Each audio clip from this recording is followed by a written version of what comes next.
போனேன் கடப்படிக்கு போக கடப்படியில் நின்றுது யானை எங்களை தூரத்தை வர அப்பா சத்தம் போட்டு யானையை விரிசி விட்டுட்டாரு.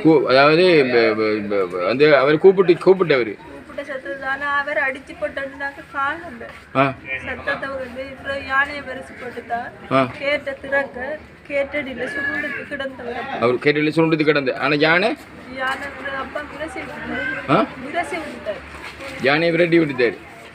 யானை பிறகு போயிட்டு அவருக்கு அடிக்கிறதுக்கு பிறகு அது பிறகு ஹாஸ்பிட்டலுக்கு கொண்டு வந்து நீங்கள் அதுக்கு பிறகு நான் கொண்டு வந்தேன். அவர் என்ன சொல்லி செய்கிற? எத்தனை பிள்ளைகள்? 3 பிள்ளைகள். எத்தனை ஆண் எத்தனை பெண்? எத்தனை வயது அவங்களுக்கு? 11 வயசு 11 வயது 8 வயது 2.5 வயது 2 பெண்ணும் ஒரு ஆணுமே.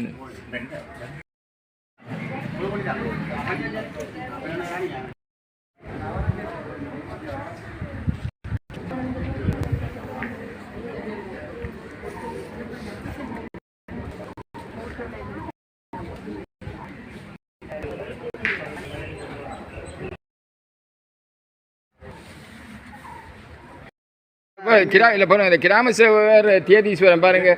நீங்க எந்த ஏரியா கிராம சேவர்? பாலையடி வட்டம் எந்த பிரிவுக்கு? வேற நான் 2 நாட்கள் எனக்கு தெரியும். வேறு பல தசாப்தங்களா தெரியும், 2 தசாப்தமாக தெரியும் அப்படின்னு நினைக்கிறேன்.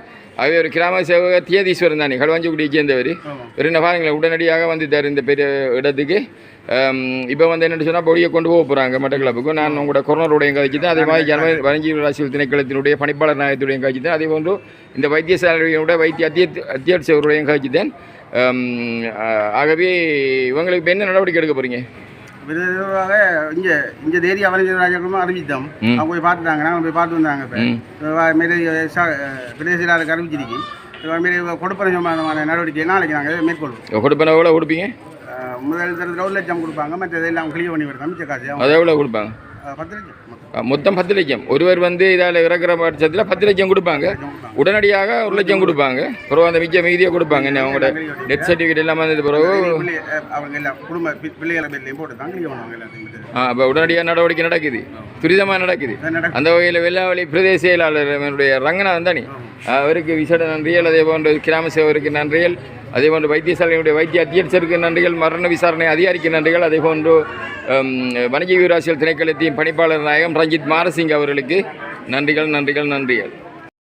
இப்போ அந்த பாதிக்க அந்த இறந்தவர பேர் என்ன? ராஜதுரை ரசிகர். ராஜதுரை ரசிகர். வயது எத்தனை? 31. வயது 31. ராஜதுரை ரசிகர். வயது 31. ராஜதுரை ரசிகரன். என்ன இரவு நடந்திருக்கு இந்த சம்பவம்? இரவு 1:15 நடந்திருக்கு.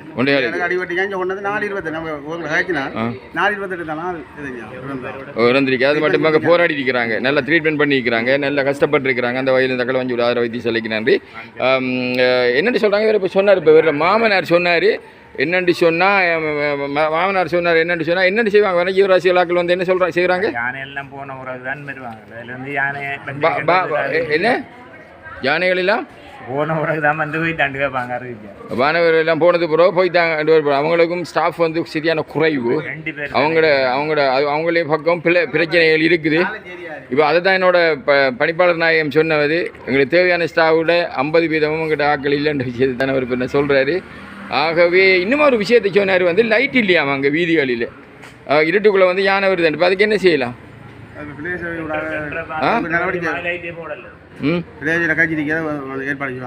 பிரதேச வகையில் கழிச்சிருக்கிறீங்களா? அதை எப்போ போடுவாங்க? இல்லை நம்மளுக்கு அது வேண்டாம். போடுவாங்களா? கட்டாயம் போடுவாங்க. நீங்கள் அதை குத்துறாதான் தாரீங்களா? எத்தனை பல்ப் போடுவீங்க அதை எடுத்து? அதெல்லாம் விட பண்டானே பண்டு வரும். ஆனால் இவங்களை விட்டு பின்னால் ஆக்கள் இல்லை ஃபுல்லாக அப்படி சும்மா இவங்களை விட ஒரு போஸ்ட் இருக்கு. ஆகவே இந்த காணொலியை, அதாவது நம்முடைய கிராம சேவகர் பிரதேச செயலாளர் ஆகிய ரங்கநாதன் ஆகிய துடிப்புள்ள மிகவும் சிறந்த ஒரு நேர்மையான பிரதேச செயலாளருக்கு காட்டுவார் என்று நினைக்கிறேன். காட்டினால் ஐயா ரங்கநாதன் ஐயா அவர்களே, நீங்கள் அந்த லைட்டெக் போடுவதற்கான நடவடிக்கையும் இவர்களுக்கான வீட்டை துரிதப்படுத்துவதற்கான நடவடிக்கைகளையும் நீங்கள் நிச்சயம் செயற்படுத்துவீர்கள் என்கின்ற நம்பிக்கை எனக்குண்டு.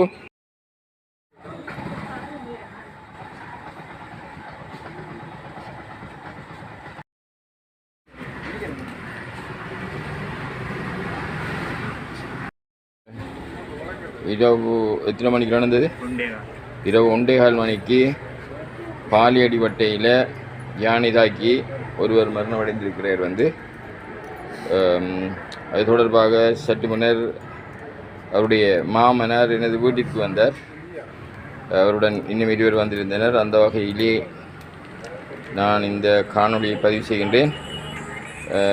வீட்டிற்கு வந்ததும் அவர் இந்த என்ன நடந்தது என்று என்னிடம் கூறியிருந்தார். அவை நான் தற்போது அவரிடம் இதை கேட்போம் என்ன நடந்தது. 2 பேர் அவருடைய மாமனார் சசிகரன், இறந்தவர் பேர் சசிகரன். எத்தனை வயது? 31 வயது. என்ன நடந்தது? யானை எப்படி நடந்தது? வளாவுக்குள்ள வருஷம் தானே எல்லாரும் இருந்துட்டு 12:30க்கு தான் படுத்தினாங்க.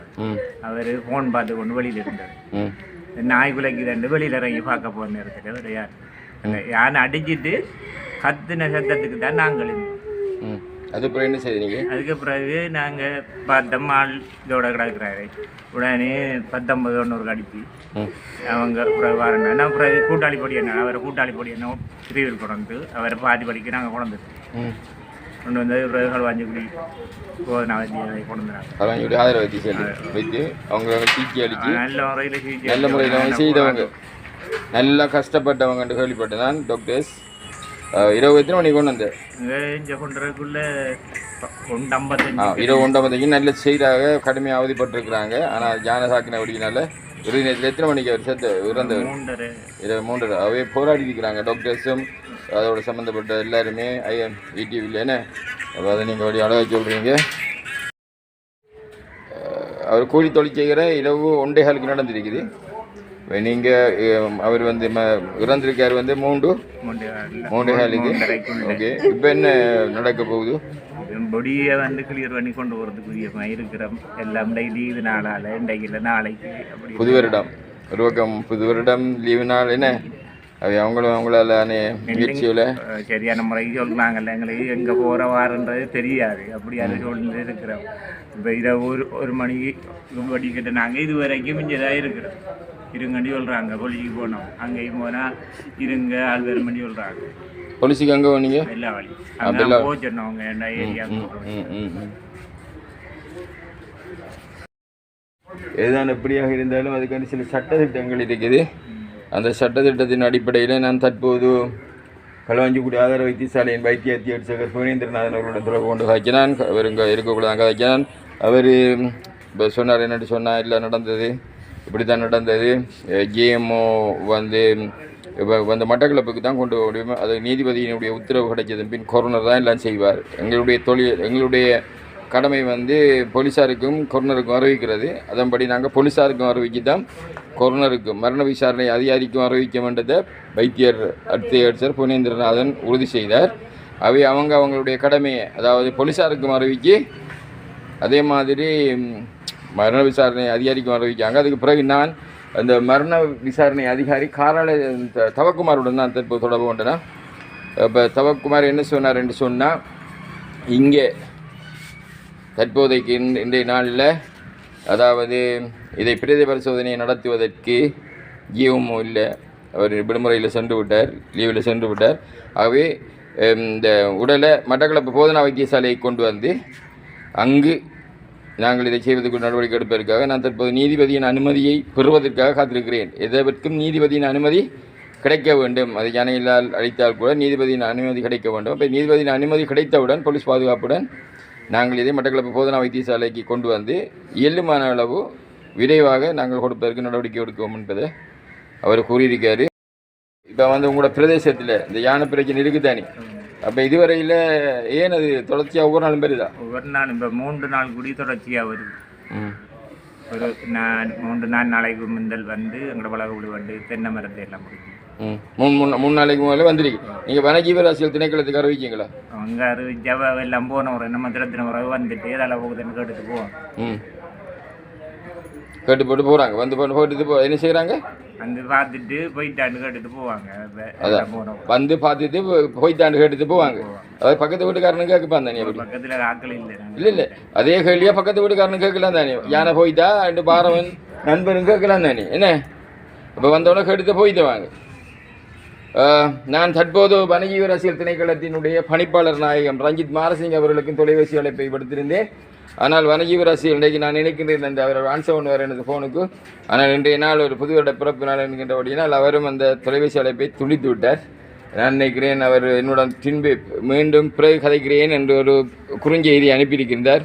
நான் பிஸி நான் உங்களுக்கு திரும்ப கோல் எடுக்கிறேன் என்று. ஆகவே நான் அவருக்கு குறுஞ்செய்தி ஊடாக தெரிவிப்பேன். ஆகவே நான் வனஜீவ அரசியல் திணைக்களத்தின் பணிப்பாளர் நாயத்துடன் தொடர்பு கொண்டிருந்தேன் ரஞ்சித் மாரசிங் அவர்களோட. அவர் தொலைபேசி அழைப்புக்கு பதிலளிக்காத காரணத்தால் இது தொடர்பான அதிகாரிகள் இதுக்குரிய நடவடிக்கைகள் எடுக்கணும் என்று வேண்டுகோள் விடுக்கின்றேன். ஆகவே நான் ஒரு விடயத்தை மாட்டும் இங்கே சொல்லிக்கொள்கிறேன். கடந்த 3 தசாப்தமாக இந்த பிரச்சனை இருந்து வர பிரச்சனை படுவாங்கரை பிரதேசத்தில் மாத்திரம் எழுவாங்கரையிலும் இருந்தது. அவை தொடர்ச்சியாக மரணங்கள் பதிவாகி கொண்டு வருகிறது. ஒரு மனிதனுடைய உயிர் பறையோட்டி கொண்டே இருக்கின்றது. ஆகவே இதற்கு இன்னும் யானைகளினால் பாதிக்கப்பட்டவருக்கு பாதிக்கப்படுகின்றது. யானை யானை யானை என்று தொடர்ச்சியாக கூட்டங்கள் மாவட்ட அபிவிருத்தி ஒருங்கிணைப்பு குழு கூட்டம் அங்கு இங்கெல்லாம் கதைப்பதாகத்தான் இருக்கிறதைய எல்லாம் பேரளவில்தான், செயலளவில் எதுவும் நடக்கவில்லை. ஒட்டுமொத்தமாக காரணம் என்னவென்றால் இந்த இறப்புகளை நடந்து கொண்டு உங்களோட பிரதேசத்தில் அடிக்கடி வருதா யானை வருது. மற்றது தெருவிளக்குகள் கூட போடாம விட்டு 2.5 வருஷத்துக்கு மேல போயிட்டு இன்னும் வந்து போடுறாங்க. தெருவிளக்கு இலங்க ஓடல பக்கத்துல எல்லாம் இருந்தா வெளிச்சம் இருந்தா வராது. வெளிச்சம் இருந்தா வராது. இந்த இடம் வந்து இந்த இடம் பாலியடி வட்டையில 37 பாலியடி வட்டையில் 37. நீங்க ஒரு இடத்துக்கு வந்தீங்க குழந்தை வடிவேலன்னு சொல்லி ஒரு அதுக்கு கொஞ்சம் அவர் செத்து வருது தானே அவரும் ஞானியால செத்து வருது. வருத்தம் வந்து செத்து அது பக்கத்துலையா அவ இது வந்து 37 அங்கிராம். அவங்க லைட்டும் இல்லை. இப்போ வனஜீவ ஜீவராசியல் வீட்டுகளுக்கு இருக்குது வெளியில இந்த லைட்டுகள் இல்லை. லைட் வந்தா வராதா வருஷமாக இல்லை போடல இருக்கிறது தெரியும் தானே. வனஜீவராசியல் திணைக்கள அதிகாரிகள் வந்து யானை போய் தாண்டு போட்டு போவாங்க. அவ்வளோதான் நடக்குது. பக்கத்து வீட்டுக்காரனுக்கு வைப்பான் இதே கேள்வியை அறிவிக்கும் பிரயோஜனம் இல்லை என்னதுக்கு அறிவிக்கிறல்ல. ஆகவே இன்றைக்கு காலையில் வந்து ஆனடிச்ச இடம் அளந்ததில் அளந்துட்டு இவங்கடா இந்தி காட்டெல்லாம் கேட்டு பறிச்சுட்டு போனாங்க. ஆகவே இன்று புது வருட நாள் எனது வீடு தேடி வந்தார்கள். நானும் புது வருடம் என்று பார்க்கவில்லை. என்னால் முடிந்த அளவு வைத்திய அத்தியட்சருடன் தொடர்பு கொண்டேன். அதே போன்று மரண விசாரணை அதிகாரியுடன் தொடர்பு கொண்டேன். அதே போன்று வனஜீவ அரசியல் திணைக்களத்தினுடைய பணிப்பாளர் நாயகம் ரஞ்சித் மாரசிங் அவர்களுடன் தொடர்பு கொண்டேன். நான் அவர் தொலைபேசிக்கு பதிலளிக்கவில்லை. தொலைபேசியை கட் பண்ணிவிட்டார். ஆகவே எதுதான் எப்படியாக இருந்தாலும் யானையினுடைய பிரச்சனை இன்னும் மட்டக்களப்பு மாவட்டத்தில் முடியவில்லை என்பதுதான் உண்மை. அரசியல்வாதிகளே அரசியல்வாதிகளே அரசியல்வாதிகளே அதிகாரிகளே அரசாங்க அதிபரே பிரதேச செயலாளர்களே இது உங்களின் கவனத்துக்கு. வைத்தியசாலையில் அதாவது அந்த பிரதேசத்துக்கு பொறுப்பான அதாவது கிராம சேவா உத்தியோகத்தர் தியதீஸ்வரன் வந்து அவரும் இப்போ அவருக்கும் இந்த நாள் வந்து புது வருடம் தான் இருந்தாலும் அவர் நம்ம களுவாஞ்சிக்குடி ஆதார வைத்தியசாலைக்கு வந்து இவங்களோட கதை இவங்களுக்குரிய என்ன நடவடிக்கைகளை மேற்கொள்ளலாம் என்று போகிறேன். நான் ஏற்கனவே கதைக்கக்குள்ள நான் குறிப்பிட்டிருந்தேன். நான் வனஜீவ அரசியல் திணைக்களத்தினுடைய பணிப்பாளர் நாயகம் ரஞ்சித் மாரசிங் அவர்களுக்கு நான் தொலைபேசி எடுத்தேன். தொலைபேசி முடித்து விட்டார். அவர் உண்மையாக எனக்கு மெசேஜ் பண்ணியிருந்தவர். நான் உங்களுக்கு கதைப்பேன். இப்போ நான் திரும்ப எடுத்த போது அவர் தொலைபேசிக்கு ஆன்சர் பண்ணார். அதாவது வனஜீவ அரசியல் திணைக்களத்தின் இலங்கைக்கான பணிப்பாளர் நாயகம் ரஞ்சித் மாரசிங் அவர்கள். அவரிடம் நான் தற்போது இந்த டெத் சம்பந்தமாகவும் இது எவ்வாறு ஏற்பட்டது என்ற தொடர்பாக தற்போது தெரிவித்திருக்கிறேன். அவர் உடனடியாக வனஜீவ அரசியல் திணைக்களத்தினுடைய அதிகாரிகளுக்கு நான் தெரிவிக்கிறேன் என்றால் அது மாதிரி எங்களுடைய துடிப்புள்ள எங்களுடைய கிராம சேவகர் அவர்கள் இதுக்கு நட்டகீடு 1 லட்சம் ரூபாய் நாளைக்கு கொடுப்பதற்குரிய நடவடிக்கைகளை என்னால் எடுக்க முடியும் என்கின்ற விடயத்தை அவர் தான் ஒரு கிராம சேவகராக இருந்து கூட சொல்லுகிறார். ஆகவே அவர் பிரதேச செயலாளரோட கதைத்து நட்டகீடு இந்த கிராம சேவகர் ஐயா நட்டகீடு ஒரு நாளையில் கொடுப்பீங்களா? 1 லட்சம் கொடுப்பீங்க எப்போ?